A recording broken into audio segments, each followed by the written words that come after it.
I've been back from BEA for a couple of days now, and my first box has arrived, the first out of 2 boxes. Now this box just contains the books I got on day 3, which is a funny story because I planned on only getting 3 books. 3, and somehow I managed to get nearly 30 pounds of books in one day. But I have my box here, and it is time to unwrap it or unbox it and see what's inside because I have totally forgotten. It has been, let's see, Saturday and today is Thursday, so almost an entire week since I have seen what is in this box. And I only had it for a few hours, the contents, before I boxed it up and shipped it across the United States so that it would meet me at home in California from New York City. So, let's unbox this. Are you ready? Let's open this thing up. Okay, almost done. If I could just get this stupid thing.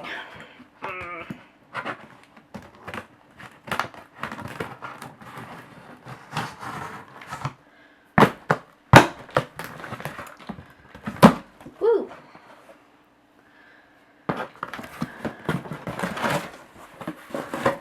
you ready? Don't know how I'm gonna set this box so that you can see what I'm grabbing from it. Paper!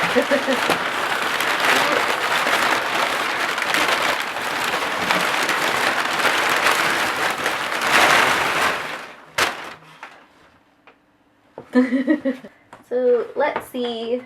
Looks like I have a whole bunch of paper stuff. You know, like little pamphlets. What is this? Something to read about. Book group favorites from Simon & Schuster. So, you know, stuff like that. This poor thing is all wrinkled. It's got all the fall books from, which one was Timber Press. Yes. All their books that are coming out. They had some good stuff there this year. And they even had a kombucha tasting. I think that's the people who did the tasting. It was very delicious. Yes, they did. It was really delicious. I had never had kombucha before. I hope I'm pronouncing it correctly. But it's like a fermented tea. And they added, like, mine had vodka and it was like orange kombucha, and I added a little some orange slices, and it was really, really good. Ooh. Oh, I'm really excited about this one. So, Sophie Blackall, I hope I'm pronouncing her name right. She was signing. She wrote a book about the real Winnie the Pooh, and so she was signing some of the illustrations, or one of the illustrations, and it's got, you know, there's the original Pooh Bear, and they decided to name it Winnipeg, because, you know, that's normal apparently, back then. I've decided to name her Winnipeg, so we'll never be far from home. Winnie for short. How cute is that? I mean, I was so excited for this. It's irrational. Because, you know, I'm an adult now. I shouldn't be so excited for stuff like that. I got a exclusive preview of Scream. And I'm not even going to bother trying to pronounce this author's last name or first name because I'm going to get it wrong.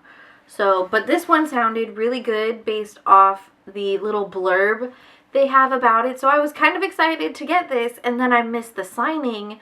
And I was like, oh, wait, did I actually get this signed? No. Okay. So I missed the signing, and I eventually got this later, and I was like, yes, this is amazing. So I'm really excited for this book. I also got Herbal Goddess, Discover the Amazing Spirit of 12 Healing Herbs. And that was from, hold on, Timber Press again.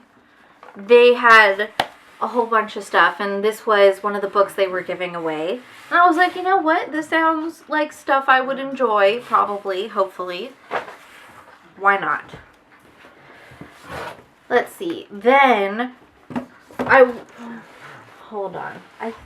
Let me organize this real quick so that I can do this all at once in a nice... Okay, so this was also from the Timber Press booth, I think. I'm almost certain. And it's The Natural World of Winnie the Pooh. And this one is an uncorrected proof. And it's about, you know, the real 100-acre woods and, you know, pictures and from the actual places that are featured in the Winnie the Pooh books, which is really cute. And it's got like these illustrations. And Winnie the Pooh is one of my favorite Disney characters, other than like Ratatouille. I mean, but it of course goes Winnie the Pooh, then Ratatouille. I used to have a comforter on my bed. It got a little too hot here in California for that, so I switched to this blue one. But it used to be Winnie the Pooh. I'm not ashamed of my Winnie the Pooh love. And so yeah, now I have this Winnie the Pooh book, which I'm really excited for. Oh, this book has a funny story behind it. I was in line to get an autograph from, one of the books in here, in this box somewhere. I was really excited for the book, so I got there first in line. It was great. And the person who was sitting behind me was this bald guy, you know, kind of youngish, not like too old, but definitely older than I am. And we started talking, and he's like, yeah, my wife wrote a book, so she was here signing. And I'm like, oh, who's your wife? Like, what did she... And so he pulls out the business card that has, you know, his wife's name on it and the book she wrote. And it was this book, You Look Like That Girl by Lisa Jacob. And she was in Mrs. Doubtfire, you know, with Robin Williams. Yeah. And so I was like, oh my god, I totally forgot that I had wanted to go get her book. And he's like, she's signing today. And I'm like, oh, what time? Let me know, blah, blah, blah. So it was really funny. Later, I went and got in line for her, her signing, you know, and she and her husband were there. And I was like, oh my god, you know, your husband is such a good marketer. He would, blah, blah, blah, blah. He reminded me that you were signing today, and she's like, yeah, I know. And I'm like, I even like tweeted about it. That was before the, yeah, I know. And so she said, yeah, I know, I retweeted you. And I was like, that's so cool. Yes, I'm a little ridiculous. So I'm really excited to read this book. And I'm really excited that I got it signed by the author, which I kind of wasn't expecting to get a chance to do since I had missed it the day before. Princess, what are you doing? Sorry. Okay. Now, this book was the first book I got on BEA Day 3. I had been so excited for it. I had read the little blurb that they provided on the website, and I was like, this book sounds... Princess, what are you doing? This book sounds like it's going to be amazing. Would you stop it? Go away. Princess.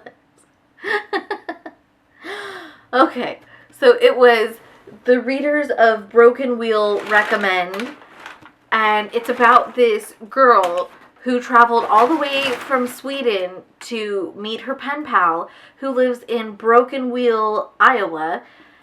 Except when she gets there, her pen pal has died. So now she has to, stay in this house all by herself pretty much. And that's about as much as I know, because that's all the clip pretty much showed. So this sounds like it's going to be a fabulous book. This one was from Sourcebooks, so I've got a lot of great books from Sourcebook at this event. I was like, wow, I didn't know I like Sourcebooks as a publisher, but I guess I do. So that was the book. One of the 3 books that I was desperate to get that day. I'm pretty sure they had the publisher speed dating event where you would go and the publishers would talk for like 9 minutes about the 3 books that they had to show you guys, or us guys. And the books, they had stacks of books on the table. It was beautiful. And you could grab whatever book you wanted and keep it, because, that was kind of the whole point. And so I'm pretty sure the rest of these books came from the publisher speed dating event. So, let's see. Dragonfish is one of them by Vutran. And it's about a cop whose wife goes missing, or his ex-wife goes missing, and her current husband hires Robert, the first husband, to go find her. And I'm doing a terrible job of describing what this book is, but it sounded really great. I mean, based on the cover, I was like, that doesn't really look like a book that I would really enjoy. Don't judge a book by a cover, or its cover. So now, I was like, after hearing the publisher talk about it, I was like, that sounds great. So I picked it up, and we shall see if I like it or not. Then, let's see. Oh, there's one book in here. This book sounded great. Wilberforce. In 1926 England, at St. Stephen's Academy, the students are on the verge of revolt. While the younger boys plot an insurrection, the older ones are preoccupied with sneaking out of bounds, thrashing one another, tearing each other's clothes off, or some combination of the 3. Morgan Wilberforce, for one, can't take it any longer. Everything Wilberforce touches turns to disaster in his desperate attempts to fight off boredom, desire, and angst. He knocks himself unconscious tackling the unattainable Spaulding on the rugby pitch. His headmaster detests him for crimes committed years ago, and even his closest friends are subjecting him to physical tortures normally reserved for juniors. When a horrific accident at the boarding school leaves him with more suffering than he could have fathomed, he finds himself utterly lost, groping for a remedy to everything the disaster awakened. And a spiritual crisis isn't going to be solved by Victorian pornography, cricket practice, canings from classmates, or fumbling with the pub keeper's daughter. So this one sounded pretty good, so I picked it up. I will see if I like it. Oh my gosh, my hands are sweaty and ruining the cover. So, I really like the feel of this cover, though. It's got nice paper. So, we'll see if I like this one. And what is this one? I don't remember picking this book up. Maybe I did. Huh. This one says, oh, no, but I'm not even going to try to pronounce that name. No. I think I really wanted this book, though. Like, I heard the description, and I was like, that sounds great. So, I kind of think BEA gets into your head, and it's kind of like